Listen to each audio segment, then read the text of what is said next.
Au nom de Jésus le Christ, nous avons ainsi prié avec action de grâce. Amen, amen, amen, amen, amen. Amen. Bienvenue à chacun d'entre vous. Bienvenue à Impact Centre Chrétien. Bienvenue dans cette merveilleuse famille où Dieu a écrit l'histoire de l'expansion du royaume dans notre génération à travers ta vie, à travers ma vie. Dis à ton voisin, ma vie comptera. Il a accompli un chef-d'œuvre, une œuvre merveilleuse.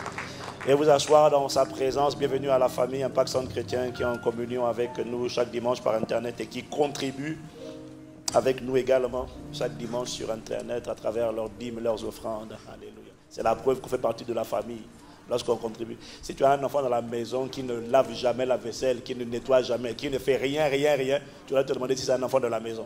Tous les enfants doivent mettre la main à la pâte et tout le monde doit contribuer. Voilà, c'est ça qui peut connaître la famille. Si on ne fait pas ça, ça veut dire qu'on n'est pas la famille. On est juste un visiteur. On est juste un visiteur. Il y a des visiteurs réguliers. Hein. Il y a des gens qui se pointent chez toi tous les jours, ils sont en visite. Mais quand on est dans la famille, quand quelqu'un se sent membre de la famille, alors il fait ce qu'on fait dans la famille. Si c'est vrai, je veux entendre un bon amen. Donc vous qui êtes avec nous en communion sur Internet, vous prouvez que vous êtes la famille, pas en disant je suis la famille, mais en montrant que vous êtes la famille. Je ne connais aucune famille où un enfant ne fait rien, il laisse les autres tout faire. Peut-être chez toi il fait ça, mais chez moi, on va prendre son oreille, là où j'ai grandi, on prend l'oreille, on tire l'oreille, et généralement tu as compris le message. Dis Amen. Avant, dis à ton voisin, avant que je commence mon message, j'espère que toi aussi tu fais partie de la famille. Parce qu'il n'y a pas qu'Internet. Je sens, à son regard là, je sens que... Ok, est-ce que quelqu'un peut acclamer le nom du Seigneur ce matin?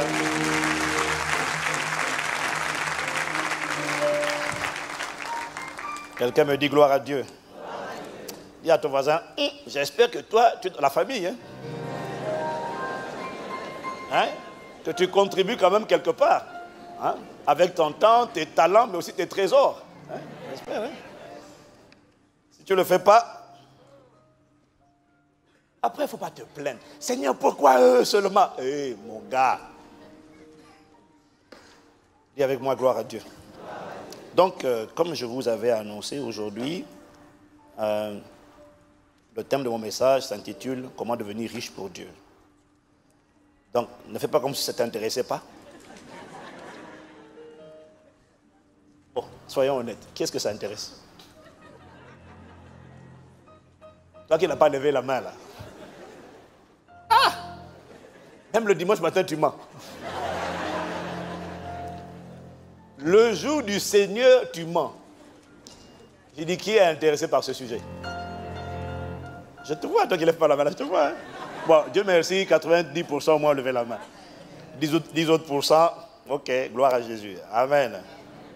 En cette période de vœux, le mois de janvier, c'est la période des vœux. Nous avons présenté nos vœux. Nous avons parlé la semaine dernière de l'importance de s'engager avec Dieu, de faire un vœu, le vœu de ramener les nations à Dieu. C'est un vœu, dis Amen.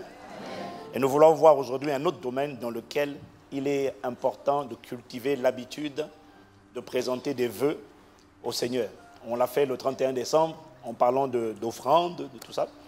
Et aujourd'hui, on veut aller un peu plus loin. Et comme je disais la semaine dernière, depuis que je suis pasteur, c'est la première fois que le Saint-Esprit me donne la conviction d'enseigner et d'expliquer le comment on devient riche pour Dieu. Pourquoi? Parce que j'ai reçu que les années à venir sont des années qui seront mauvaises pour le monde. Ce sont des années où la pauvreté augmentera à cause du ralentissement de l'économie mondiale.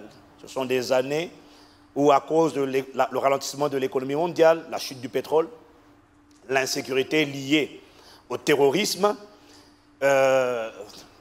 font en sorte que les années à venir seront difficiles pour la plupart des habitants de la planète. D'ailleurs, ça a déjà commencé.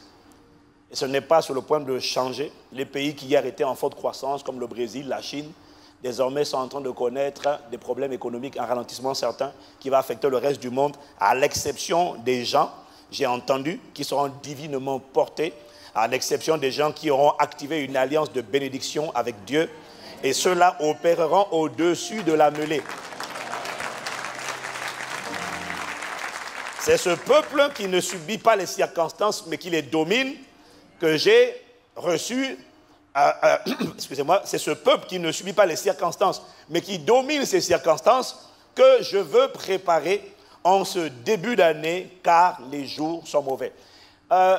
On sait, même parmi vous, certains sont déjà riches. C'est bien, gloire à Dieu pour vous. Mais en réalité, Dieu n'est pas impressionné. Nous ne sommes pas impressionnés. Personne n'est impressionné. Parce que ce qui nous intéresse, ce n'est pas de devenir riche. C'est de devenir riche pour Dieu. Voilà pourquoi je ne suis pas impressionné par les gens riches. Je suis content pour eux. Mais quand je regarde de plus près, généralement, c'est juste leurs finances qui sont riches. Le reste n'est pas aussi prospère. Nous ne voulons pas la richesse du monde. Nous voulons la richesse de Dieu, parce que tu vas comprendre que la richesse de Dieu est associée à la prospérité dans tous les domaines. Voilà. Quelqu'un dit Amen? Amen. Alors certaines personnes ne sont peut-être pas intéressées par cet enseignement parce qu'elles s'estiment satisfaites. Elles disent, ouais, la Bible dit d'être satisfait. Non, la Bible ne dit pas d'être satisfait. Dieu ne nous appelle pas à la satisfaction, Dieu nous appelle au contentement. Le contentement, je le répète, est différent de la satisfaction. Si tu es satisfait de là où tu es, de ce que tu fais, c'est très bien. Mais la vérité, c'est que des gens comme nous, on n'est pas satisfait parce que la plupart d'entre nous, on aimerait donner beaucoup plus. Et à Dieu et aux gens. Si c'est vrai, dis Amen. Donc, si tu veux donner plus, tu ne peux pas être satisfait de ce que tu as. Parce que tu reconnais que les besoins sont beaucoup plus importants que ce que tu as. Donc, en réalité, si tu as le cœur de Dieu qui bat en toi, tu voudras donner beaucoup plus. Donc, tu voudras récolter plus. La satisfaction, ce n'est pas le contentement. La satisfaction dit, je suis OK avec ce que je suis OK avec ce que j'ai. Le contentement dit, je suis reconnaissant pour ce que j'ai, mais je veux plus pour faire plus. Que ce soit ton partage au nom de Jésus. Aujourd'hui, ce matin, je vais vous parler de ce que nous avons appris, de ce que nous avons compris, de ce que nous avons vu et pratiqué depuis des années et dont nous sommes certains que ça fonctionne. Je vais parler avec vous de ce que nous avons partagé et enseigné en privé uniquement, jamais en détail sur un pupitre, et qui a changé la vie de tous ceux qui ont écouté, qui ont imité, et qui peuvent certifier également que ça marche lorsqu'ils les ont appliqués. Quelqu'un me dit Amen? Amen. Ceux qui ont compris ce que je vais expliquer aujourd'hui sont des témoins vivants qui peuvent attester, certifier qu'il est possible avec Dieu de commencer avec rien du tout et de se retrouver riche au bout d'un certain temps, mais une richesse qui a été provoquée par Dieu, parce que Dieu crée la richesse. La Bible dit que l'or et l'argent lui appartiennent. Mais si un papa a l'or et l'argent, c'est pourquoi il les a pourquoi? C'est pas pour les donner à ses enfants. Voilà, notre intelligence sera renouvelée au nom de Jésus. Dis-moi Amen. Dis avec moi, riche pour Dieu. Ça ne signifie pas avoir des millions d'euros bloqués sur un compte auquel on ne touche pas jusqu'à sa mort. Parce que ça, par contre, c'est la vanité. Non. Ça signifie devenir un grand contributeur dans le royaume de Dieu et en avoir suffisamment assez pour soi, sa famille et toute forme de besoin supplémentaire. Alors, permettez-moi de vous dire que si je n'étais pas un message vivant de ce que je vais vous dire, je n'enseignerais pas ce message. Je n'enseigne jamais une chose dont je ne suis pas un message. Voilà pourquoi tout le monde ne peut pas enseigner ce que je vais vous enseigner. Tu ne peux pas enseigner quelque chose dont tu n'es pas un message vivant, une épître vivante, une expérience vivante. Tu ne peux pas enseigner sainteté lorsque tu vis dans la souillure et le péché. Tu ne peux pas enseigner chasser les démons lorsque tu es oppressé par des démons. Tu ne peux pas enseigner devenir riche pour Dieu lorsque tu ne sais pas ce que c'est que de devenir riche pour Dieu. Donc, étant donné que par la grâce de Dieu et l'assistance du Saint-Esprit, vous vérifierez auprès de la comptabilité si vous voulez vous amuser à faire cela, étant donné que je suis quand même aujourd'hui par la grâce de Dieu le deuxième plus grand contributeur financier dans cette église, dans cette œuvre Impact Centre Chrétien. Je suis le deuxième. Après le premier, je m'incline, c'est mon frère. Je suis le deuxième. Donc, ce que j'essaie de dire, en toute humilité, c'est que si on prend toutes tes offrandes, on prend les miennes, il n'y a pas photo. Pourtant, tu verras qu'en réalité, peut-être que je ne suis pas plus riche que toi, physiquement. Mais dans le royaume, je suis sûr, il n'y a personne qui me bat. à ICC? Personne. Non, pas encore. Mais je prie que tu me dépasses au nom de Jésus. Voilà. Si tu fais partie des gens qui décident de semer 1 million d'euros dans les bâtisseurs du royaume, là, quand même, tu vas me challenger. Mais quand je vois ton visage, je comprends que pour l'instant, je vais encore prier en langue pendant 10 ans, alors j'ai de l'avance. Quelqu'un me dit gloire à Dieu. Alors, étant donné que je suis une personnalité, ce qu'on appelle un PPE, personnalité publique exposée, étant donné que je suis scruté, guetté, observé et épié, il y a des témoignages personnels que je ne partagerai pas sur ce pupitre parce que je ne suis pas écouté uniquement par ma propre famille, Impact Centre Chrétien. Donc il y a des choses en ce qui me concerne que je ne peux pas dire, mais que je peux partager en privé, mais pas devant un pupitre. Et j'ai la conviction, j'ai beaucoup prié pour demander au Seigneur qu'est-ce que je dois dire. Il m'a dit enseigne. J'ai dit est-ce que je dois parler? Parce que généralement quand je donne mon témoignage, les gens disent je vais donner. Ils sont challengés, ils disent partout où je vais. J'ai parlé à Bruxelles, je n'ai même pas enseigné, j'ai juste parlé à Bruxelles sur les bâtisseurs du royaume, leur version des bâtisseurs du royaume, encourageant les gens à donner 10 000 euros en 2 ans. Je veux 100 personnes qui donnent 10 000 euros en 2 ans. Et quand j'ai agrémenté ça avec mes témoignages, ils ont récolté 130 personnes qui se sont engagées, pas qui ont donné, hein, qui se sont engagées à donner au minimum 10 000 euros dans les 2 prochaines années. Ce qui est bien.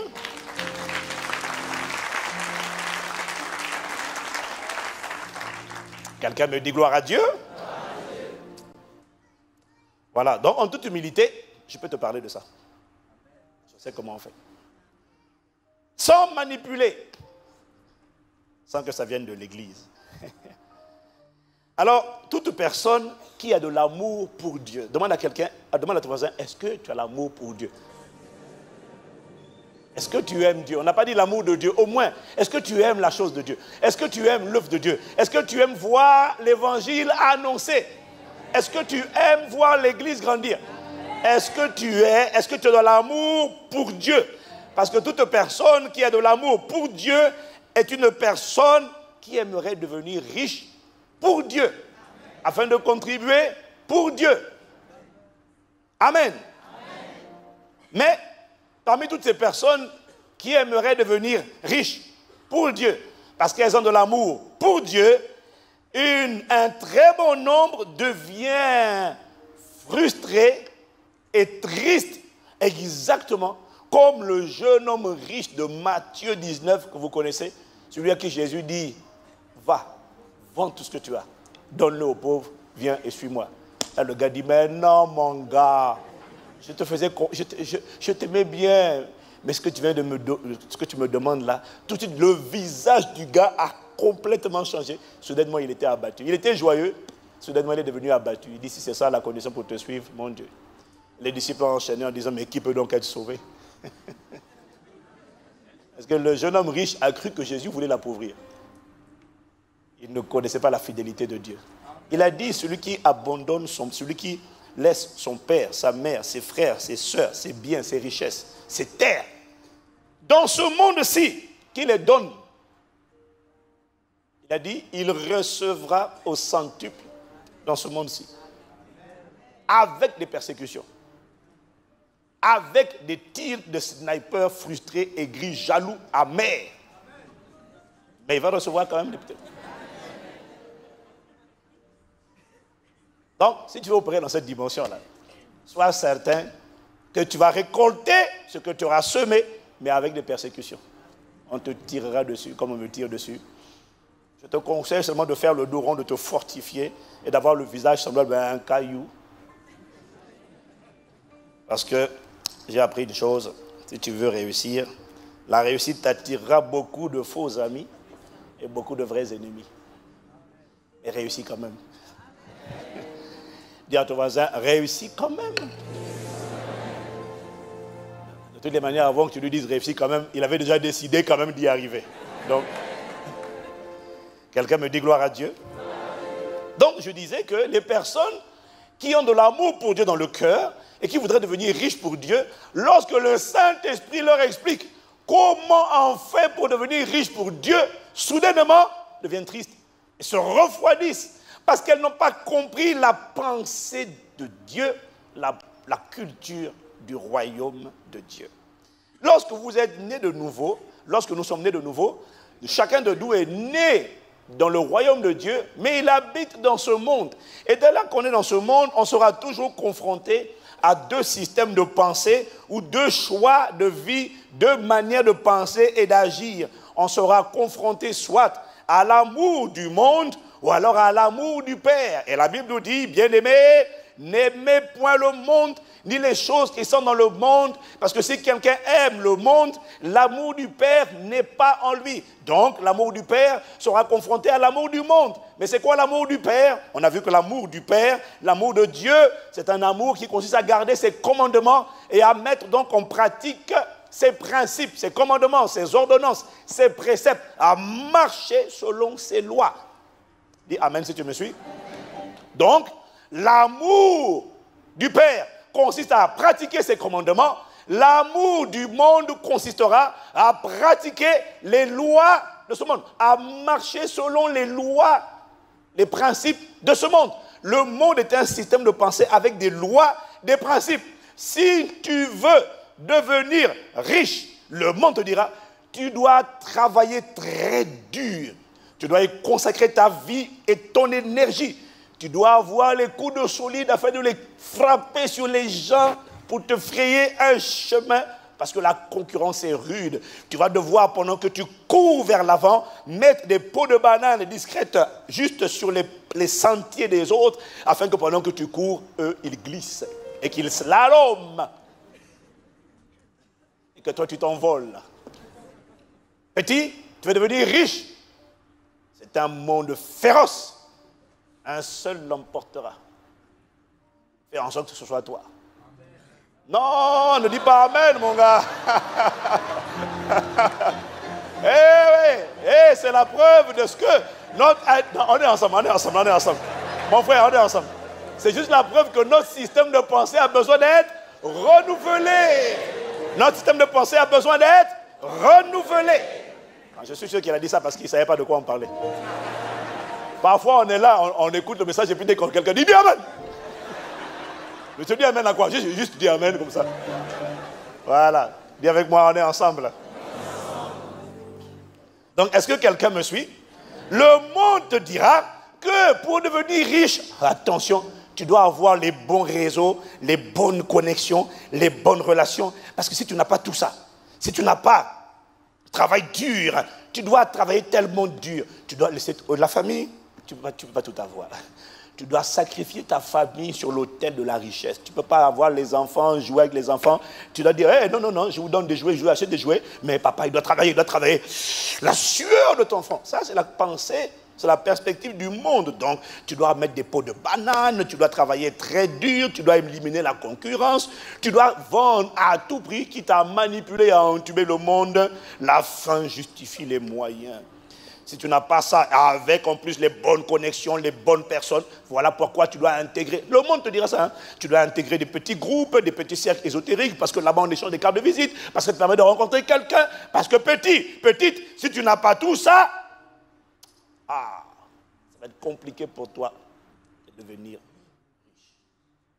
Et avec moi, c'est la pensée du monde. Et si ton intelligence n'a pas été renouvelée par la parole de Dieu, tu penseras pareil et tu feras pareil. C'est pour ça qu'il y a beaucoup de gens, beaucoup de chrétiens, dès qu'ils veulent devenir riches, au début, ils aimaient Dieu, ils aimaient l'église. Dès qu'ils ont commencé à vouloir créer la richesse, tu ne les vois plus. Dimanche, tu ne les vois plus. Le temps pour les autres, ils ne l'ont plus. Parce qu'ils n'ont pas compris. Tu peux être riche, mais on n'est pas impressionné. Nous, on ne veut pas ça. On veut la richesse pour Dieu.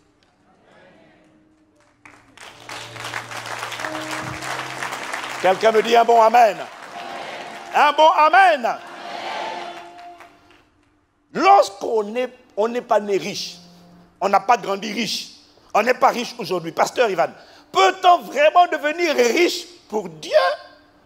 La réponse est oui. La réponse est oui. Quelqu'un me dit Amen. La réponse est oui, c'est possible. La seule chose que tu vas devoir comprendre, c'est que le système de pensée n'est pas le même. Là où le monde te dira, travaille dur, sans cesse, sans relâche, manipule, vend à tout prix. Dieu te dira, premièrement, sois fidèle. Ça veut dire, prends soin de ce qu'on te confie. Deuxièmement, il y a beaucoup de lois, hein, mais les deux majeures que je vois, que Dieu te donnera, c'est sois fidèle à les petites choses. La deuxième chose qu'il te dira, c'est cultive l'habitude de semer. Cultive l'habitude de donner. Donner à quoi? À l'œuvre de Dieu, aux gens oints par Dieu. Troisièmement, aux pauvres. Ce sont 3 leviers dans lesquels il faut donner. 3 terrains dans lesquels il faut donner. Dieu, son œuvre, ses instruments et les pauvres. Mais quand Dieu dit de donner aux pauvres, attention, il ne dit pas de donner à tous les pauvres qui sont en Inde et en Chine et en Afrique et aux Antilles, dans le monde. Non! Quand Dieu dit de donner aux pauvres, il y a beaucoup de gens qui pensent que quand on donne à un pauvre, c'est une bonne terre. Non, le pauvre qui est une bonne terre, c'est le pauvre qui fait partie de la famille de Dieu. Il ne faut pas aller, parce qu'il y a des gens dans l'église qui n'ont pas à manger. Toi, tu dis, je vais faire un don pour l'Inde. Non, il y a des gens à côté de toi qui sont de ta famille spirituelle, qui n'ont pas à manger. Dieu dit dans Deutéronome, chapitre 15, verset 7, il dit, s'il y a chez toi quelqu'un indigent d'entre tes frères, dans l'une de tes portes, au pays que l'Éternel ton Dieu te donne, tu n'endurciras point ton cœur et tu ne fermeras point ta main devant ton frère indigent, ton frère nécessiteux, ton frère qui est dans le besoin. Commence d'abord à aider les personnes de ta famille spirituelle et les personnes de ta famille humaine qui sont dans le besoin. Dis Amen. Ça fait du sens ou pas? Est-ce que ça fait du sens?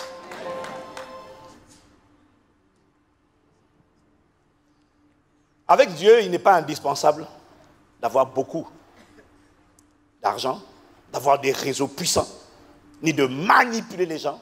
Avec Dieu, si tu veux devenir riche pour Dieu, il est d'abord indispensable d'être disposé à semer, à donner, parce que chez Dieu, la richesse va toujours commencer par le détachement de la richesse.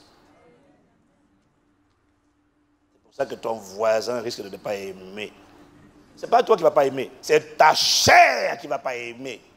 Ton esprit va dire, l'heure de la victoire et de la délivrance a sonné dans ton cœur. Que Jésus soit loué. Ton esprit se réjouit de ce genre de paroles. Il dit, ça fait longtemps que tu désobéis. Tu ne vas pas donner le volant au Saint-Esprit. Ta chair va dire, non, pas cette parole. Parce que ta chair va regarder avec les 5 sens. L'œil va regarder, l'oreille va entendre, le compte a diminué, l'œil va voir, l'argent diminue. Mais non, je vais devenir riche. Je ne peux pas me demander de te donner d'abord. Je dis que je vais devenir riche. Parce que le monde dit, pour devenir riche, il faut commencer à accumuler. Dieu dit, pour devenir riche, il faut commencer à libérer.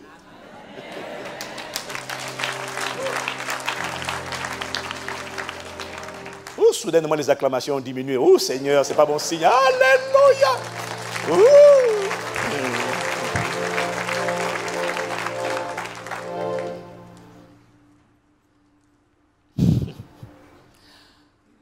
Pour devenir riche pour Dieu, il est d'abord indispensable d'être disposé à donner, c'est-à-dire à libérer ce que tu as, afin de le retrouver plus tard. Quelqu'un me dit Amen? Amen. Donc, il est d'abord indispensable, non pas d'avoir tout au commencement, mais d'être disposé à donner, à semer. Dis encore Amen. Amen. Et ensuite, il est indispensable de croire dans cette parole qui déclare que lorsque tu es disposé à donner, à semer, la semence ne viendra pas de toi, elle viendra de Dieu. Il est le fournisseur de la semence. 2 Corinthiens 9, verset 10, version parole vivante. 2 Corinthiens 9, verset 10, version parole vivante. Si vous êtes avec moi, je veux entendre un bon Amen. Amen.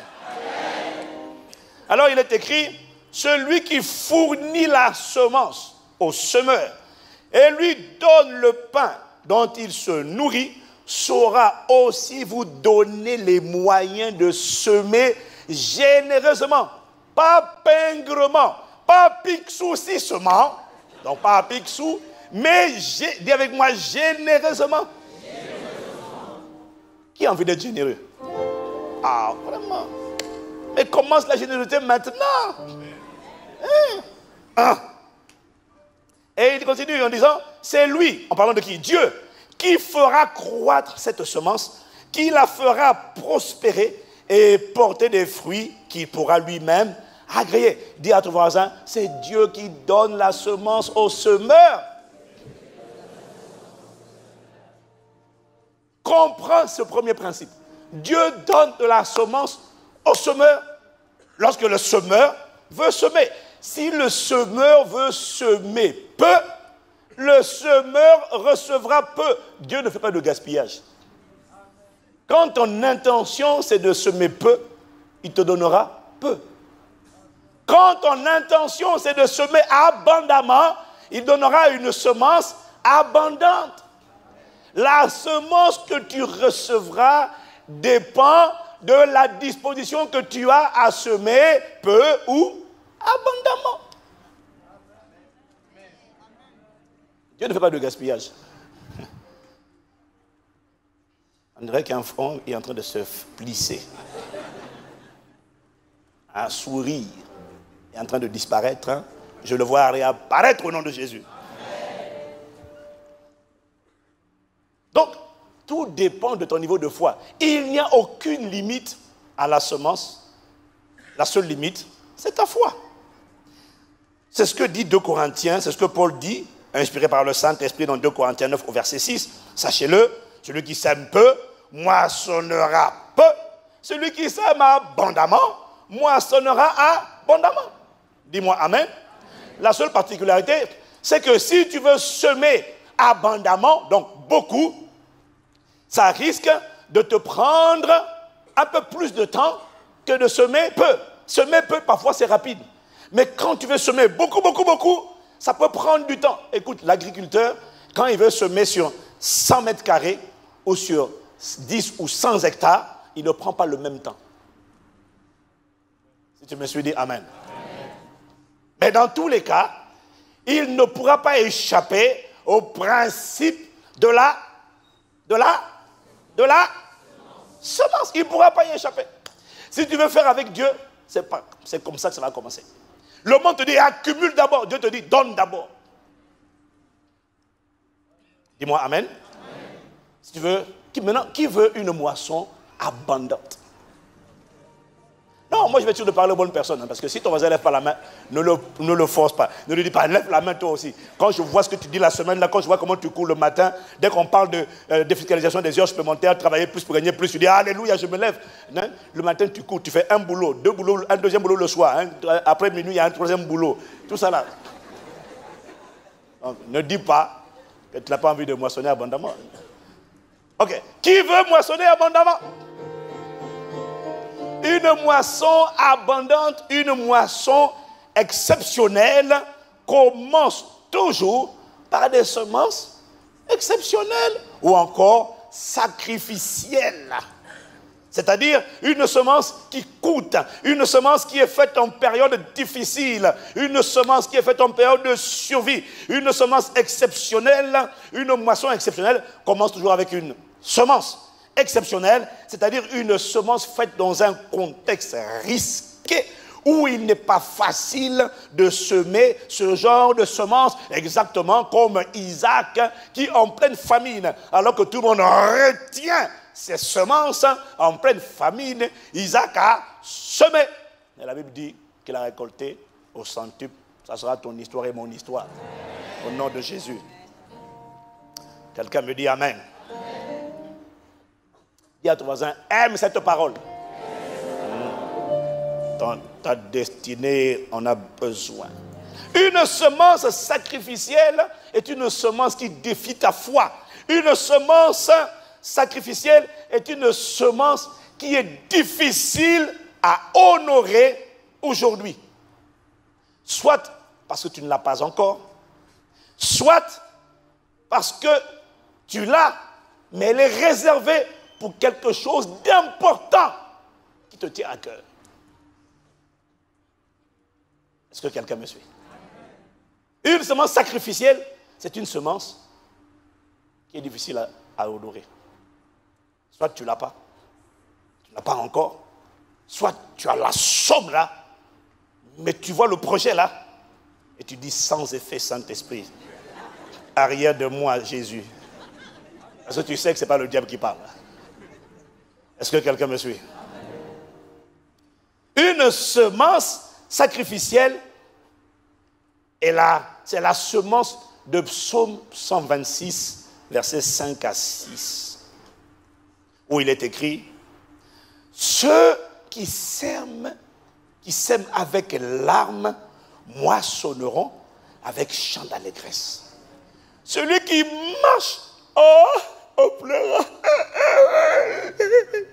quand il porte la semence à Dieu, la Bible dit, revient avec allégresse quand il porte les germes. Il dit yes, yes, yes, yes. Mais avant ça, son âme a pleuré quand même.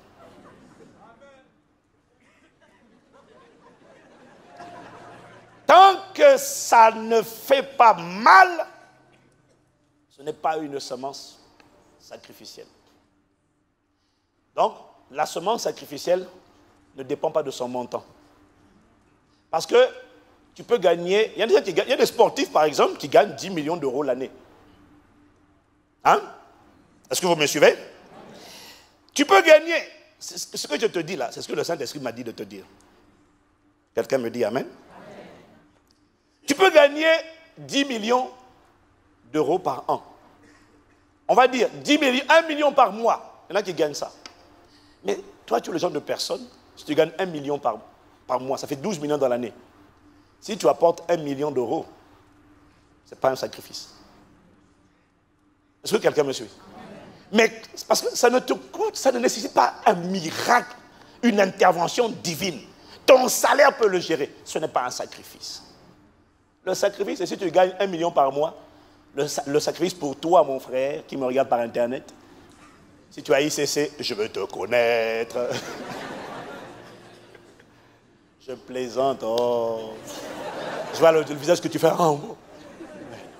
Je te dis, nous ne sommes pas impressionnés. Dis-moi amen. Amen. Dis-moi amen. Amen. Mais si tu gagnes 1 million d'euros par mois, pas de francs CFA, hein, d'euros. Parce qu'un million de francs CFA, c'est 1 500 euros. Laisse ça de côté. Là, on n'a pas parlé de ça. On dit par mois, pas 1 million d'euros. Si tu gagnes 1 million d'euros, pour toi, là où ça devient miraculeux, c'est si tu fais un vœu de 50 millions d'euros. Là, tu sais que, ok, quand tu vois ton salaire, tu vois la taille de la semence, de vœu que tu fais, tu dis là, il faut que Dieu intervienne. Oui, chacun a besoin. En fait, ce que j'essaie de dire, c'est que s'il n'y a pas un côté sacrificiel, exceptionnel, il n'y a pas une semence, extraordinaire. Est-ce que quelqu'un me suit? Et les récits bibliques, les témoins bibliques montrent que ce sont souvent les semences sacrificielles ou exceptionnelles qui déclenchent les moissons exceptionnelles ou qui activent des dimensions d'alliance de prospérité et qui font rentrer dans la dimension des riches pour Dieu. Isaac a dû semer dans la famine. Dis amen. La veuve de Sarepta a dû donner, semer, dans une condition où c'est tout ce qui lui restait. Barnabas a dû vendre le fruit, il a dû vendre son terrain et apporter le fruit. L'acte qu'il a posé a attiré l'attention des caméras du ciel. Salomon a dû sacrifier 1000 holocaustes en une seule journée. 1000, toute la journée. Il a fait une méga offrande. Le soir du même jour, Dieu l'a visité dans son sommeil. Je déclare que Dieu te visitera et me visitera au nom de Jésus. Dis-moi amen. Dis-moi amen. Dis avec moi semence exceptionnelle. Une semence exceptionnelle ne sortira pas de ton salaire, mais elle sortira d'un miracle qui est provoqué par Dieu. Ça, c'est important de comprendre. Ça ne sortira pas de ton salaire. Si ton salaire permet de faire sortir une semence exceptionnelle, comme je t'ai dit tout à l'heure, même si tu gagnes 1 million d'euros, 1 million, pour toi, ce n'est pas exceptionnel. Pour toi, je te dirais, toi, engage-toi pour 50. Tu me diras, mais pourquoi? Pourquoi ça ne suffit pas? Il y a une sagesse que tu dois comprendre. C'est que, oh Seigneur, et une sagesse que tu dois comprendre, c'est que tu ne sèmes pas toujours en fonction de ce que tu as, tu sèmes en fonction de ce que tu veux récolter. Si tu veux faire plus, il faut donner plus. Dis Amen. Qui a envie d'être millionnaire en euros?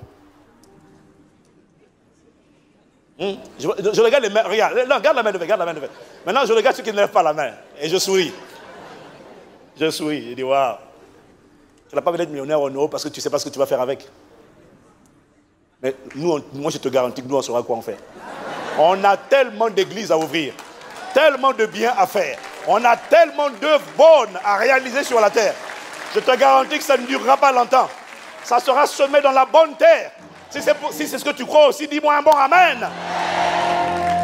Maintenant, la question que tu dois te poser, c'est est-ce que tu es prêt à donner des dîmes de 100 000? Parce qu'il y a des gens qui veulent récolter les millions. On ne parle pas de dette, on parle de sans dette là. Est-ce que tu es prêt à atteindre des dimensions de semences de 100 000? Puisque quand la semence viendra, quand la moisson viendra, il faudra donner la dîme. Mais c'est là où ton voisin va dire, Dieu a-t-il réellement dit dans sa parole? C'est là où les gens commencent à bien... Tu sais, le verset là, je crois que souvent on a eu tendance à ne pas bien l'interpréter. Hein. Je vais le relire encore... Oh, wow. Là, tu fais penser à la personne, au prophète là, qui a reçu l'instruction de Dieu de ne pas aller, et de ne pas suivre, comment il s'appelait? Balaam, le prophète Balaam, qui a reçu l'instruction de ne pas aller avec les serviteurs de Balak. Mais Dieu lui a dit de ne pas aller. Hein? Mais comme il avait envie d'aller, alors il repart, il va encore demander à Dieu de lui donner la réponse que Dieu lui a déjà donnée la veille. Comme Dieu a vu son cœur cupide, Dieu a dit vas-y. Mais chaque fois que Dieu te dit va, ça ne veut pas dire qu'il veut que tu ailles. Parce qu'il voit ton cœur. Il dit bon, puisque tu as envie de te perdre, vas-y. Ça ne t'arrivera pas au nom de Jésus. Waouh.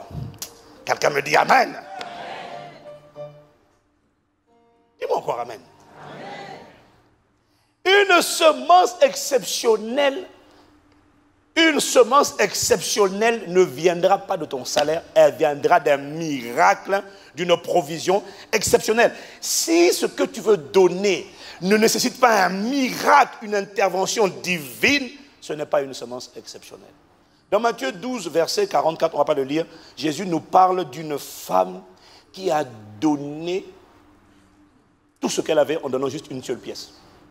Et Jésus dit, tu vois, regardez, les autres ont mis la même pièce et même plus de pièces. Jésus dit, là, elle a donné tout ce qu'elle avait.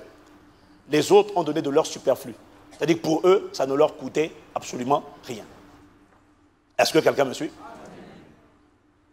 Je prie que Dieu fasse de nous des semeurs exceptionnels, afin que nous devenions des moissonneurs exceptionnels. Par contre, pour activer le miracle, Dieu te demandera toujours de donner les 5 pains de poisson, le pot de farine avec le peu d'huile qui te reste. Dieu te demandera toujours de commencer à libérer quelque chose que tu as afin de préparer l'opération de la multiplication sur quoi? Sur base d'une instruction prophétique. Élie a parlé sur la vie de la veuve de Sarepta. Jésus a parlé sur les 5 pains et les 2 poissons.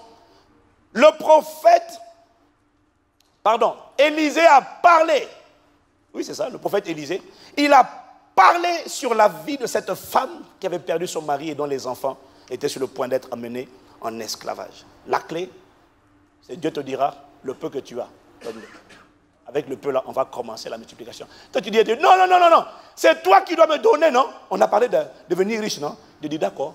Commence par me donner. Ah mais non, je peux pas te donner. C'est le peu qui reste. Dieu dit donne.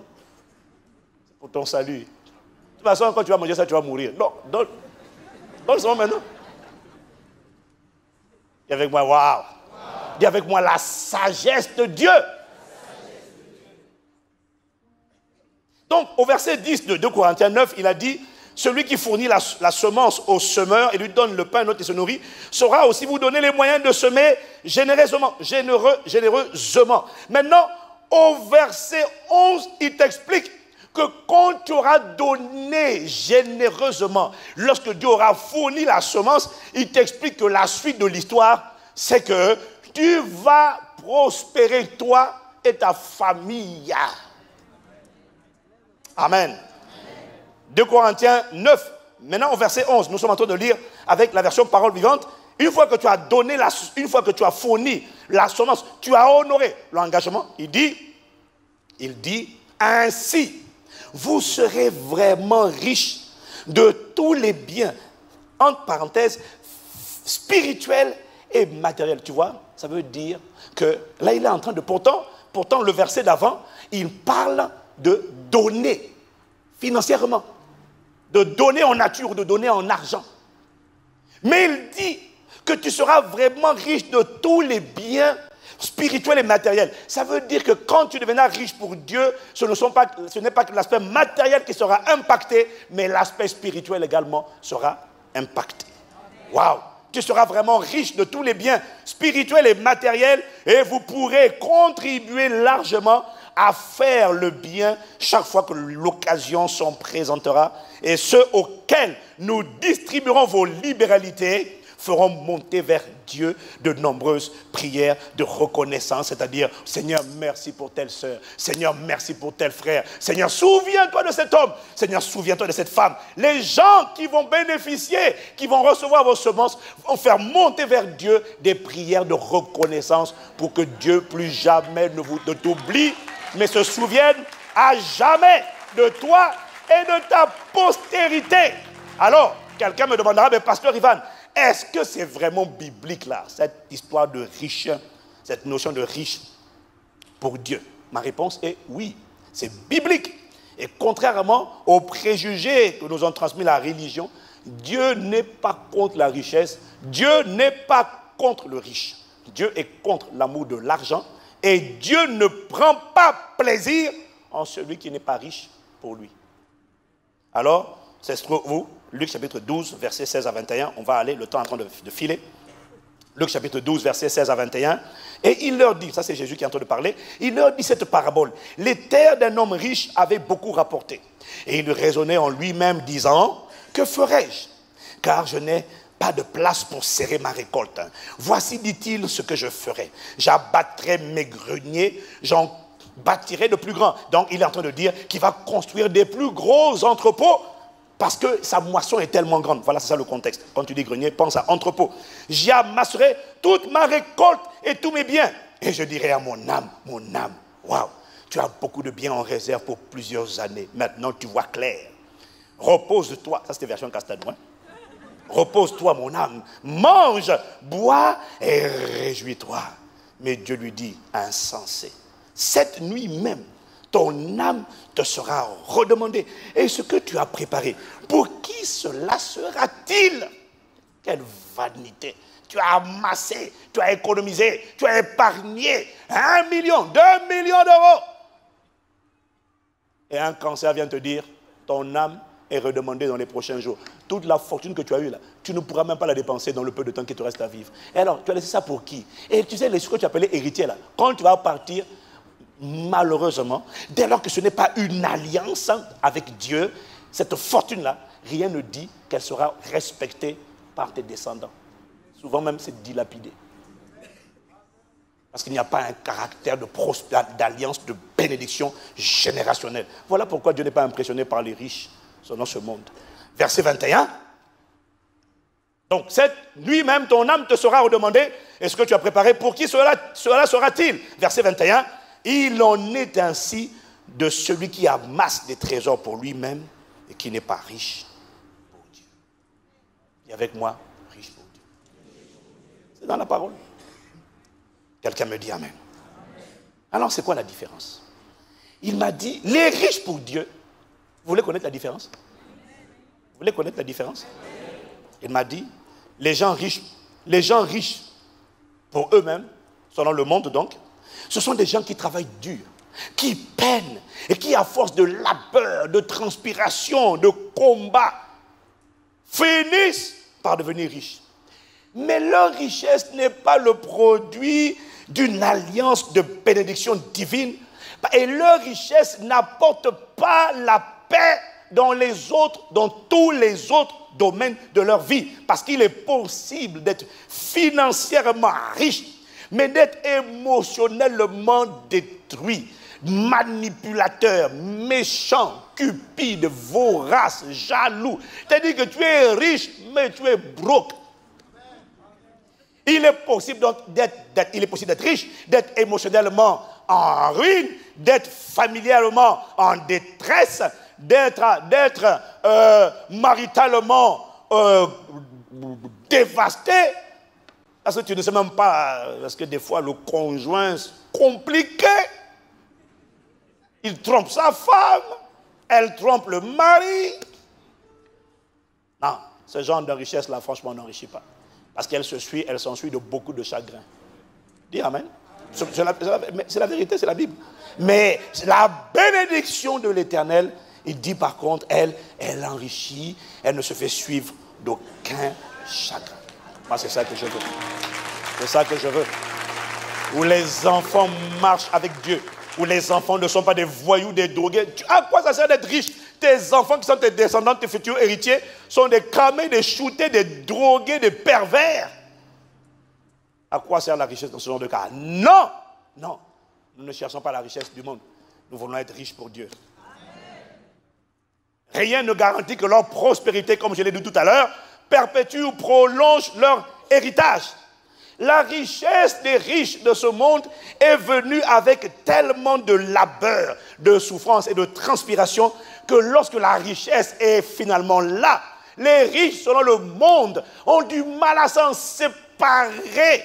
Comme Louis de Funès. Tu as vu Louis de Funès? Quand il avait de l'argent, il se balade avec sa caisse, avec ça. Ils ont du mal à s'en séparer au point de devenir des gens qui sont attachés à l'argent, donc de développer dans leur cœur l'amour de l'argent. Parce qu'ils ont du mal à s'en séparer. Les riches, selon le monde, ne sont pas prêts à se retrouver de nouveau dans le manque ou dans la dimension du juste assez parce qu'ils ont trop souffert pour arriver là où ils sont. Et quand, comme le jeune riche, le Saint-Esprit va leur demander de donner leur richesse, rien que cette pensée, cette parole peut les plonger dans la dépression. Dire, oh non, j'étais prêt à te suivre, j'étais prêt à tout. Mais là, c'est une raison suffisante. Je te dis, Jésus, continue seul. Je m'arrête là. Pourquoi? Quand le Saint-Esprit lui dit donne, il a déprimé.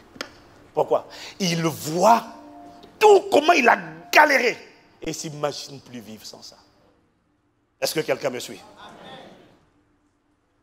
Les riches dans ce monde sont d'accord pour donner beaucoup, mais à condition qu'il en reste beaucoup, puissance 8 ou 10. Donc, je donne beaucoup, mais à condition que quand je regarde ce qui reste, il y en a beaucoup.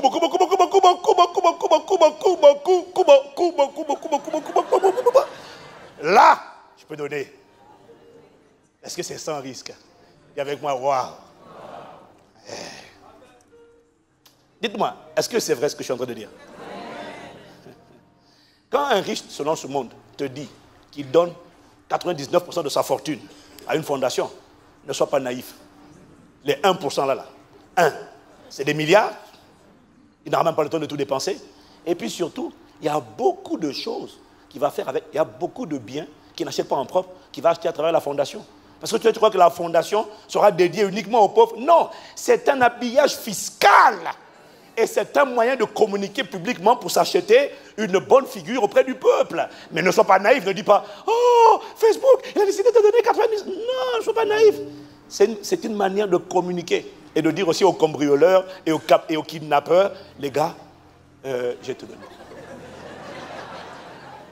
C'est un habillage, laisse ça.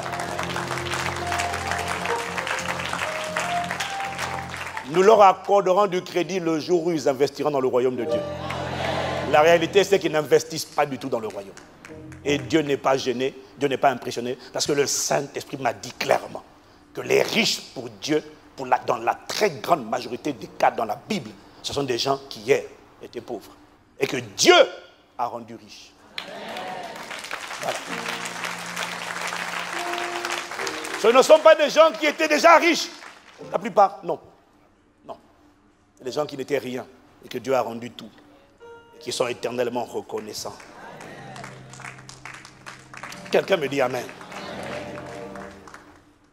Dans la pensée des riches, selon le monde, ce n'est pas Dieu qui leur a donné cette richesse. C'est leur travail, leur labeur, leur capacité, leur souffrance. Et c'est ce qu'ils te racontent. C'est ce qu'ils racontent à leurs enfants. Les enfants, il faut travailler dur. Papa a souffert, il a transpiré pour avoir cet argent. Attention, hein. Pour eux, ce n'est pas Dieu qui a créé cette richesse, c'est leur travail qui a créé cette richesse. Et lorsque tu leur dis, oui, mais mon frère, tu sais, dans la Bible, la Bible dit que l'or et l'argent appartiennent à Dieu. Ils disent, pas cet or, pas cet argent-là. Celui-là, c'est pour moi.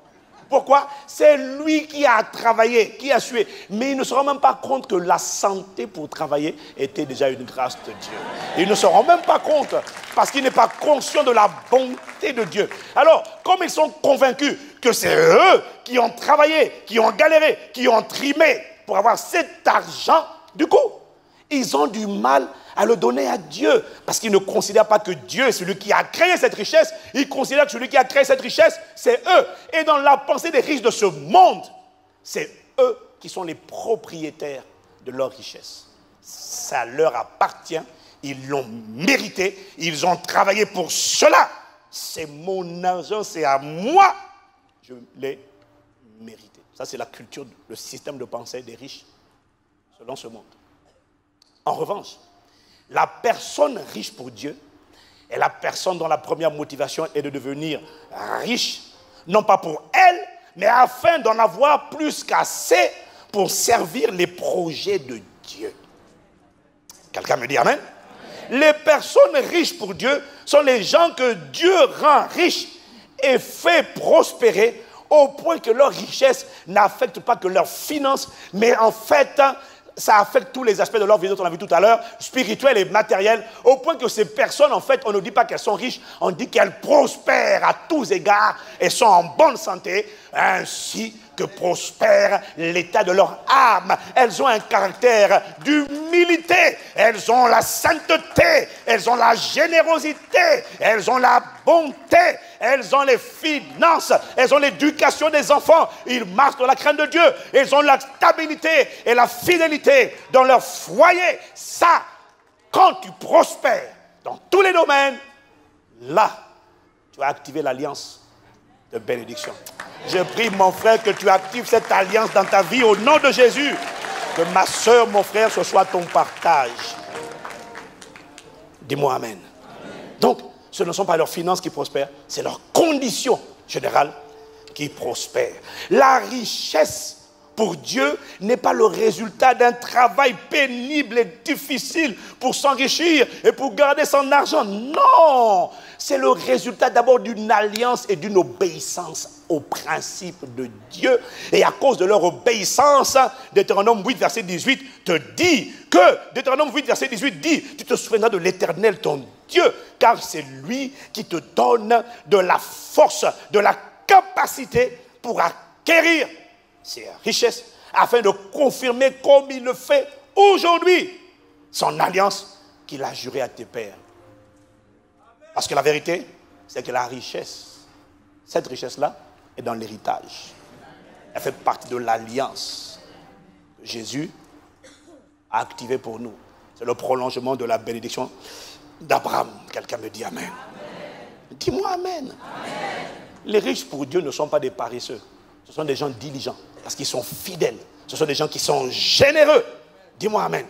Et Salomon, l'homme qui a expérimenté la richesse pour Dieu comme personne, avant lui ni après lui, Salomon dit dans Psaume 127 au verset 2, en vain, vous levez-vous le matin, vous couchez-vous tard, et mangez-vous le pain de la douleur. Dieu en donne autant à ses bien-aimés pendant leur sommeil. Le Saint-Esprit m'a dit, les riches pour Dieu ne peuvent pas être conquis par l'amour de l'argent. Pourquoi? Parce qu'ils ont démontré leur détachement de l'argent par leur capacité à donner et à donner et à donner régulièrement chaque fois que le Saint-Esprit leur demande de donner. Quelqu'un me dit amen. Le riche pour Dieu n'est pas celui qui donne à l'œuvre de Dieu.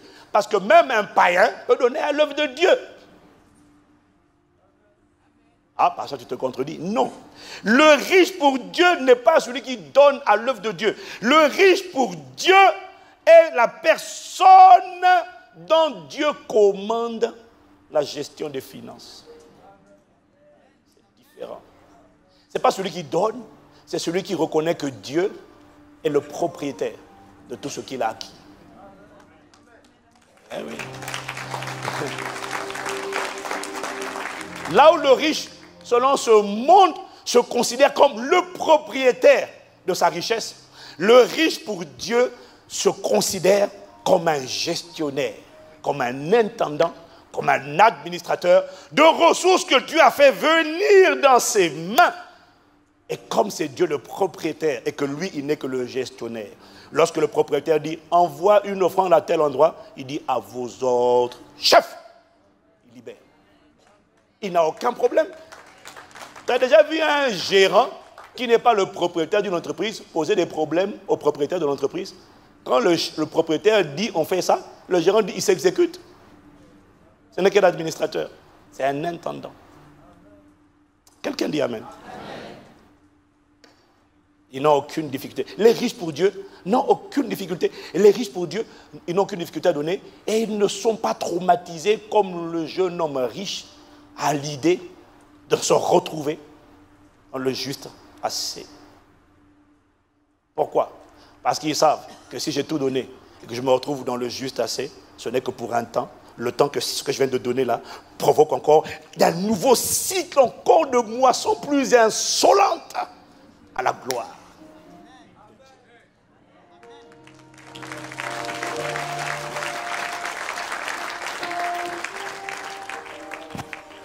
Ils ne sont pas traumatisés à l'idée de donner. Dis-moi amen. Je souris parce que je sais de quoi je te parle. Mais étant PPE, je ne peux pas tout dire. Étant personnalité publique exposée. Par contre, je peux te dire. Ne me demande pas comment. Mais je suis rentré de Ouaga hier matin. Parce que j'étais à Ouagadougou fin novembre. Et pendant que j'étais à Ouagadougou au Burkina, j'étais avec le pasteur à Canberry, et puis j'ai vu qu'il roulait dans une Toyota berline, une voiture basse. Mais il y a beaucoup de trous là où il habite. Et il y a trop de trous. Et puis même quand on roulait dans sa voiture, on entendait beaucoup d'échappements qui cognaient le sol. Je dis, c'est pas possible. Il faut un 4x4. Et au début, il ne voulait pas, il dit non, le 4x4 c'est trop gros. Mais si, il y a un 4x4. Et puis pendant que j'étais là-bas, j'ai demandé, mais il n'y a pas quelqu'un pour lui offrir une voiture ici? Je ne dis pas qu'il n'y en a pas, mais je n'ai juste pas eu le sentiment qu'il y avait quelqu'un pour le faire. Alors j'ai senti dans mon cœur, offre-lui une voiture. Attends d'abord, c'est pas fini. Offre-lui une voiture. Et donc j'ai commencé à me renseigner sur une voiture et tout ça. Et pour raccourcir l'histoire, quand il a entendu parler de mon désir de lui offrir une voiture, il a dit, d'accord, mais tu sais, la vérité c'est que moi, si je voulais une voiture, j'ai toujours conduit Mercedes. Même si c'est 2010, 2011, si tu veux un 4x4, m'offrir un 4x4, c'est Mercedes. C'est pas Prado, Toyota, c'est Mercedes. Parce que j'aime beaucoup les Mercedes. Ça, c'est vraiment... Et puis quand il en a entendu parler, il a dit, d'accord, mais même si c'est le modèle, c'est un vieux modèle, c'est pas grave, mais une Mercedes. Quand j'ai entendu cette information, j'ai dit, yes. J'ai appelé mon contact en Allemagne, j'ai dit, trouve-moi une Mercedes toute récente, un ML 250, formatique, quasiment neuve, et on l'a trouvé à 50 000 euros, TTC, 40 000 euros hors taxe. J'ai dit, réserve-la. J'ai fait l'ordre de virement. Et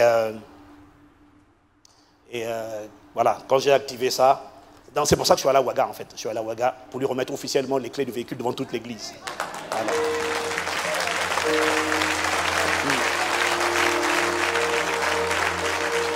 Mais de toi à moi, c'est pas que je n'ai pas de besoin. C'est pas vrai, non, parce que cet argent était réservé pour autre chose, en fait. Il était réservé pour finir un autre projet important. Et qui, du coup, l'autre projet en question, du coup, a été ralenti un tout petit peu. Mais c'était que le temps, juste que le temps que cette moisson-là produise notre... Oh, alléluia. Alléluia. Bon, ça, c'est pas trop grave. Ça, je peux dire. C'est pas trop gênant. Ça, je peux parler. Le reste, on ne dit pas, mais ça, on peut dire. Mais ce qui était fort, c'est que pendant que j'étais en train de faire l'ordre de virement, quelqu'un est venu à la maison, un homme d'affaires du Bénin, avec sa femme, pour dire merci. Et ils nous ont offert une boîte.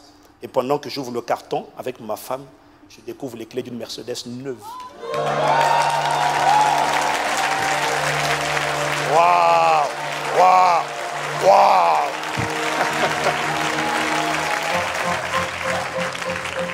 Bon, la vérité c'est que, en fait, je vous avoue que j'étais gêné parce que je m'étais promis de ne jamais rouler en Mercedes. Parce que je trouve que ça fait un peu blim, enfin, un peu, voilà, j'aime pas trop, je préférais ma Audi A6.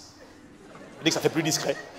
Les gens sont moins choqués quand c'est Audi que quand c'est Mercedes. Donc je me suis dit, ça m'a pris 24 heures pour prier, pour dire au Seigneur, est-ce que c'est ta volonté que j'accepte ça? Le Seigneur m'a dit, tu as donné une Mercedes ML 250 formatique, neuve, tout équipée, intérieur cuir. Tu diras à l'église que tu as reçu. Tu as donné, quelqu'un est venu donner.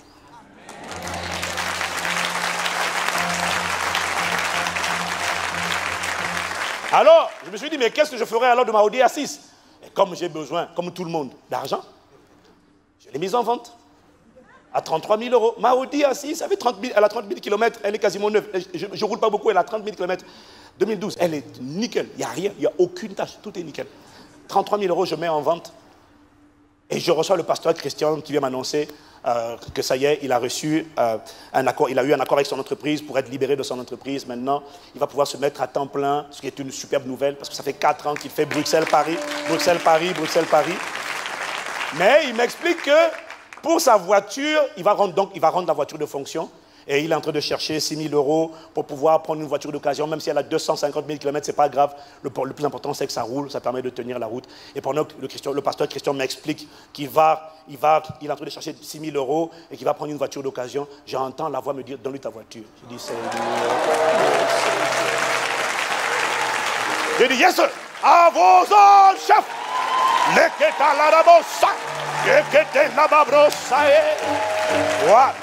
Dis avec moi, waouh! Alors, et ça, ce n'est pas le plus gros à raconter. Non, je donne seulement le plus petit. Mais la question que je me pose, est-ce que tu penses qu'en 2016 et les années à venir, tu penses que je vais être broke? Non. Ah, la terre a été bombardée, les semences. Et le pasteur Cambry, le vendredi quand on quittait, avant de partir à l'aéroport, le pasteur nous a convoqués. Non, le jeudi, il nous a convoqués dans sa chambre haute. Il a dit, vous n'avez pas idée de ce que vous venez de faire. L'acte que vous venez de poser. Parce qu'à côté de ça, on a aussi fait une offrande avec Pasteur Rive. Enfin bref, il a dit, vous n'avez pas idée. Le Saint-Esprit m'a parlé. Il m'a dit de juste vous toucher. Vous venez de chambouler quelque chose dans la francophonie. Parce que c'était en direct à la télévision. Il nous a dit, vous n'avez pas idée de la portée de ce que vous venez de faire. Il a posé les mains. Il a dit, Seigneur, c'était la Roko Babaha, et que te les rebosa. Aïe, la mabrosa, Ikamale. Alors, si les prochains mois, années, tu vois ton pasteur comme un chou, Makete les broso, dans tous les domaines, spirituels, matériels, Yekatala, Ma.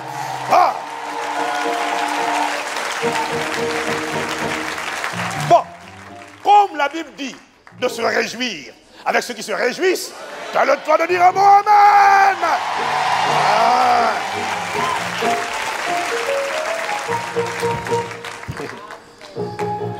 Aïe, aïe, aïe. Par la grâce de Dieu, je t'ai dit, je sais de quoi je parle. On ne m'avait jamais offert une voiture neuve. 100 km au compteur. Et il amène avec la facture, 77 000 euros. Il dit, yeah.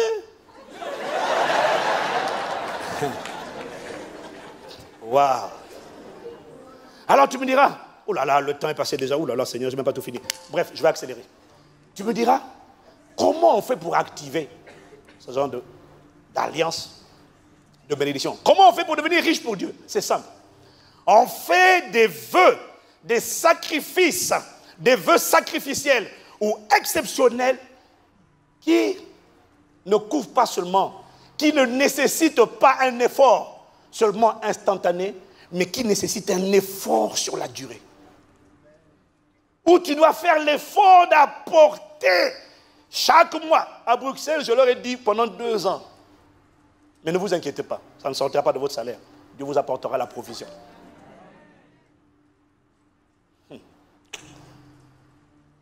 Alors, comment on active cette alliance? On fait des vœux sacrificiels. On dit à Dieu, Seigneur, je veux faire un vœu. Et ça tombe bien. Ça tombe bien. Parce que, moi, le vœu, c'est une prière. On veut donner. Mais pour donner, il faut la terre. Moi, j'ai la bonne terre à te proposer. Un pacte centre chrétien campus de Paris. Pour le prochain temple, il nous faut 10 millions. Ça, c'est pour les travaux tout seuls. Donc, si tu veux semer, il te faut la terre. C'est bon, il te faut la terre. La terre, je l'ai. Ça s'appelle bâtisseur du royaume. Je vous ai dit, il y en a qui donneront 1 million, il y en a qui donneront 2. Mais, comme ces choses-là, il faut commencer progressivement. Dis Amen. Amen. Tout dépend de ta foi. Tout dépend de ta foi. Mais si pour toi, par exemple, 10 000 € représente un immense sacrifice, c'est une montagne, alors commence avec 10 000. Mais si 10 000, c'est une montagne colossale, bon, j'avoue que moi, à l'époque, c'était une montagne, mais j'ai commencé avec 100. Les 1000 piliers. Quand j'ai dit aux gens, donnez 1000, je m'étais engagé pour 100. Dieu a permis que ce soit honoré. Non, ça, je ne raconterai pas ici, ça là. Parce que ce qui a suivi ça, c'était gravissime. Dieu m'a effrayé, j'ai dit non, Dieu est trop fort. J'ai dit non, Dieu est fort. Alléluia.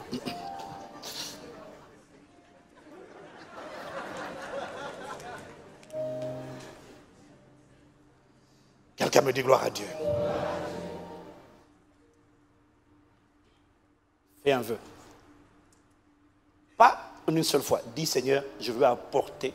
Si pour toi 10 ne te fait pas trembler, va sur 50. Si 50 représente pour toi un défi colossal, engage-toi pour 50. N'oublie ton salaire. Mais pasteur, comment ça se fera? C'est simple. C'était la dernière partie de mon message. C'est simple. Chaque fois que Dieu veut opérer, chaque fois que tu demandes à Dieu d'opérer un miracle, la première question qu'il te posera, c'est qu'est-ce que tu as chez toi? Peut-être que c'est 5 pains, 2 poissons. Peut-être que c'est un peu de farine et puis un peu d'huile. Mais chez beaucoup d'entre nous, ça sera comme la veuve qui a perdu son mari, le prophète qui était mort, qui craignait Dieu, dans 2 Rois, chapitre 4, versets 1 à 7. Et nous raconte l'histoire de cette veuve.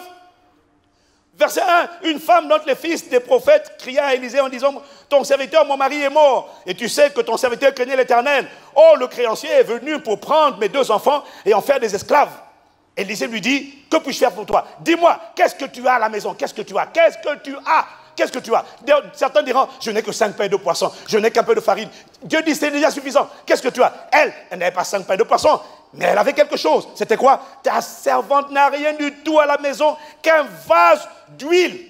Ah, mais c'est quoi? Quand quelqu'un dit, je n'ai qu'un vase d'huile, je n'ai rien du tout qu'un vase d'huile, ça veut dire qu'elle a un vase, mais elle ne sait pas la portée et la puissance et le potentiel de ce vase. Elle ne sait pas que ce vase peut devenir un vase miraculeux. Et il dit, va demander au dehors des vases chez tous tes voisins, des vases vides, pas remplis, mais vides. Et n'en demande pas un petit nombre. Quand tu seras rentré, tu fermeras la porte sur toi et sur tes enfants, tu verseras dans tous ces vases et tu mettras de côté ceux qui seront pleins. Alors, elle le quitta, elle ferma la porte sur elle et sur ses enfants, et il lui, les enfants, présentait les vases et elle versait. Avec un vase d'huile. C'est un miracle qui vient de se produire. Dès qu'elle a présenté les vases, les enfants ont versé. Les enfants ont versé. Lorsque les vases furent pleins, elle dit à son fils, emmène-moi encore notre vase. Mais il répondit, il n'y a plus de vase. Et dès qu'il n'y a plus de vase, l'huile s'arrêta. Et elle alla le rapporter à l'homme de Dieu. Et il dit, va vendre l'huile et paye ta dette. Tu vivras, toi et tes enfants, de ce qui restera. De ce texte, rapidement, il y a 4 leçons. Premièrement, tu veux savoir comment on fait? Tu veux savoir comment on fait pour attirer, pour que Dieu t'envoie la provision? Tu veux savoir comment on fait? Premièrement, dis avec moi un vase. Le vase, c'est la capacité. C'est quelque chose, c'est un contenant. Le vase, c'est cette capacité, cette compétence, cette aptitude, ce talent, ce savoir-faire, ou même cette entreprise qui semblait ordinaire et qui ne te permettait pas de pouvoir vivre jusqu'à présent. C'est cette capacité, cette aptitude, ce savoir-faire, cette entreprise qui jusque-là n'avait rien produit d'exceptionnel parce que simplement ce vase n'avait pas encore véritablement été consacré au service de Dieu. Mais lorsque tu obéis à la parole prophétique d'un homme ou par Dieu, le Saint-Esprit, ce vase devient consacré. 1. Prends un vase. 2. Il dit, prends autant de vases que tu veux. C'est quoi? Ce sont des capacités, des aptitudes, entreprises, talents. Pour moi, les vases qui m'ont permis d'honorer mes vœux. Pour moi, écrivain, c'était un vase. Producteur de CD, c'était un autre vase. Formateur, certifié en leadership et en efficacité professionnelle, c'était un vase. Quels sont tes vases à toi? Coiffeuse, restauratrice. C'est quoi tes vases? Ne prends pas un vase, prends-en plusieurs. Et emmène-les. Troisièmement, dis amen, dis amen, dis amen. Troisièmement, il dit mets l'huile dans tes vases. Mets l'huile, ça veut dire quoi? Décide dans ces vases, dans ces sphères de compétences, de savoir-faire, de talent. Décide désormais de mettre l'huile. Ça veut dire décide d'associer le Saint-Esprit. Décide de chercher le Saint-Esprit. Décide de chercher le cœur de Dieu dans ce que tu sais faire. Ce que tu savais faire hier, ça ne marchait pas parce qu'il n'y avait pas l'onction. Hier, tu avais la compétence, tu avais la capacité, tu avais l'aptitude, mais tu n'avais pas l'onction. Oh, c'est l'onction qui vient dans le vase qui fait la différence. C'est l'onction, c'est la capacité surnaturelle. Mais tu sais quoi? L'onction va venir. L'onction va venir dans cette aptitude, ce savoir-faire, cette capacité, dans cette entreprise. L'onction va atterrir lorsque Dieu saura que ce vase est pour sa cause. Je n'ai pas entendu tes acclamations. Acclame. Et à la fin, il dit, va, vends tes vases, va, mets-les à disposition. Tu leur dis, je sais faire de la formation, je sais faire telle chose, je peux écrire, je peux produire un CD. Vends tes vases, vends-les au monde. Et il rajoute à la fin, vends-les au monde. Et avec le produit, paye tes vœux, honore ton engagement, honore la parole, l'engagement que tu as pris. Et il te dit, et tu vivras, toi et tes fils, de ce qui restera. Mais laisse-moi te dire une chose. Quand tu auras, avec les vases que tu auras servi, tu auras reçu, recueilli, ne mange pas la semence. Ce que tu vas recevoir quand tu auras servi avec tes vases sera pour ton vœu. Maintenant, quand tu auras honoré le vœu, si c'est 10, si c'est 50, si c'est 100, tu diras à Dieu, ça, c'est la dîme. Tu es qualifié maintenant pour attendre 10 fois plus, sans dette. Sans dette. Tu me diras, mais pasteur, comment cela se fera-t-il? Je ne peux pas te dire comment cela se fera-t-il, mais je peux te dire que cela se fera. La puissance du Très-Haut viendra sur toi. Elle viendra sur tes vases. Et les lois vont commencer à opérer. Il y a des gens, hier on te refusait des contrats, des opportunités. Tu n'as pas besoin de piston, de connaître, non. Tu as besoin de semer. Parce que lorsque Dieu approuve les voies d'un homme, il incline en sa faveur. Même tes ennemis vont te dire, on ne vous aime pas, on vous déteste, mais on ne sait pas pourquoi on vous appelle. Venez, on vous donne un contrat. Oui, mais oh, ok. Qui parmi vous a compris cette parole qui se tient debout? Non, attendez. Où est l'enveloppe? Qui a compris cette parole? Parce que ce n'est pas la peine d'écouter ce genre de parole si ce n'est pas pour prendre un engagement. Moi, je n'ai pas de temps à perdre, je ne suis pas là pour te forcer. Il y a une enveloppe qu'on appelle offrande des bâtisseurs du royaume. Qui a envie de faire ce vœu et de dire au Seigneur, je vais devenir riche pour Dieu? Ça commence par activer une alliance. Tiens-toi debout. Je vais faire une prière prophétique sur ta vie. Tu prendras une enveloppe. Si elle n'est pas là, tu la prendras plus tard. Je veux juste une personne qui est déterminée à dire, je ferai partie de la catégorie des riches, des généreux pour Dieu, qui donneront, et lorsqu'ils seront donnés, il en restera suffisamment en grand nombre. Seigneur, je veux briser le joug de la pauvreté à jamais. La clé, ce n'est pas chasser un démon de pauvreté. La clé, c'est activer une alliance de prospérité et de bénédiction générationnelle à travers un vœu, une semence sacrificielle. Qu'est-ce qui pour toi est une semence sacrificielle qui te fait trembler, qui dit, oh Seigneur, pour ce genre d'offrande, il faut vraiment que tu étendes puissamment ta main. Lève-toi, lève la main et je vais prier. Protocole, il a oublié le micro. Voilà.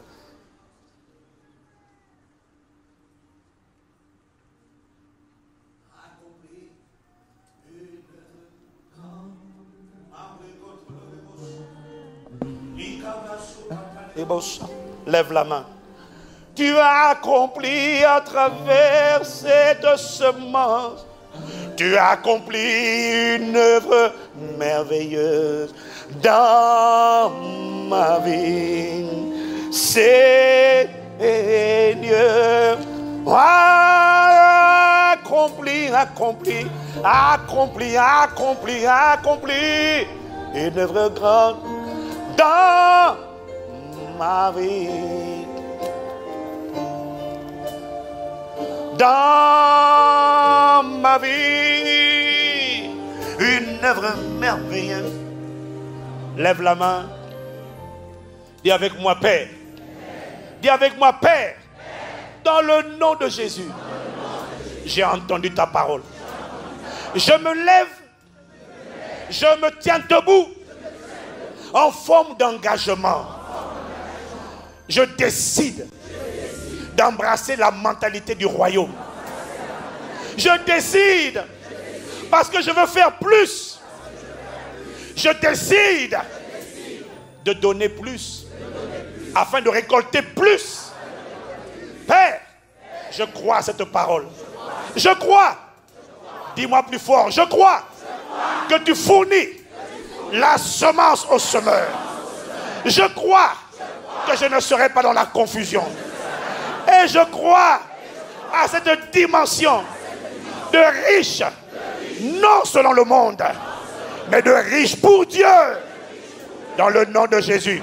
Voilà pourquoi j'apporte ce vœu que toi seul connais, que je mettrai par écrit et que j'honorerai avec l'assistance du Saint-Esprit.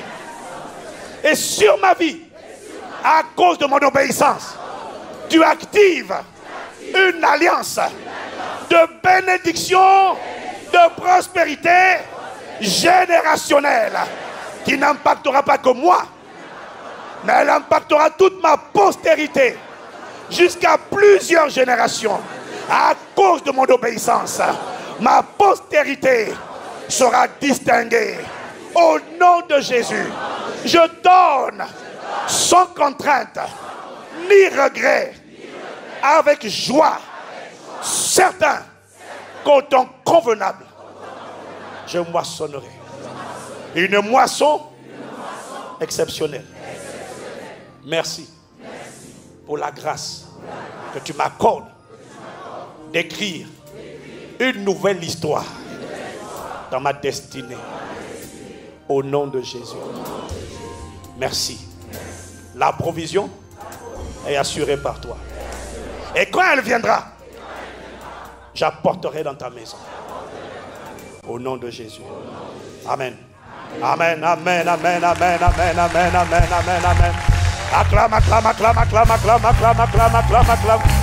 Tu as accompli.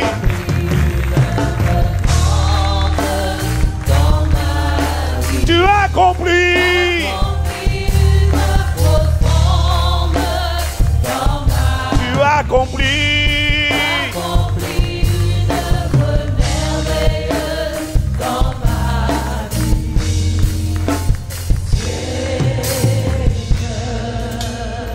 Chacun d'entre vous qui s'est levé se procurera cette enveloppe. Si on n'a pas maintenant, il y en aura la semaine prochaine. Vous mettrez le montant que vous êtes engagé à donner. Et je vous garantis, sans aucun doute et avec une certitude divine, bien aimé, que Dieu va se lever un peuple riche pour lui. Les États ne viendront pas bâtir le royaume. Dieu suscitera lui-même un peuple entre les mains duquel il emmènera une semence miraculeuse pour faire avancer ses desseins. Et ce peuple opérera à la dimension des riches pour Dieu. Nous serons un peuple nombreux de riches pour Dieu. Une chose que le pasteur Yves m'a rappelé. Soyez conscients de cela. Un pacte sans chrétien n'a pas une grâce, a plusieurs grâces. Nous avons reçu plusieurs grâces. Il y a la grâce de l'adoration prophétique. Dis Amen. C'est une grâce, c'est dans notre ADN. C'est-à-dire que tous les gens d'ICC ont une manière de prier qui déclenche la présence de Dieu. Parmi les grâces qu'à ICC on a reçues, il y a cette grâce de l'adoration prophétique. Mais il y a aussi, vous avez remarqué le pasteur Yves, et le Seigneur nous a dit, soyez conscients de cela et rendez grâce pour cela. Il faut reconnaître qu'il y a aussi une grâce, soyons sincères, de prospérité sur le peuple. Cette grâce qui est sur nous vient sur toute l'église au nom de Jésus. Mais lorsque la grâce est là, elle doit être simplement activée. Et je suis confiant que de bonnes choses nous attendent dans cette année. Au nom de Jésus. Amen, amen, amen, amen, amen. Fais monter mieux que ça, mieux que ça, mieux que ça, mieux que ça, mieux que ça.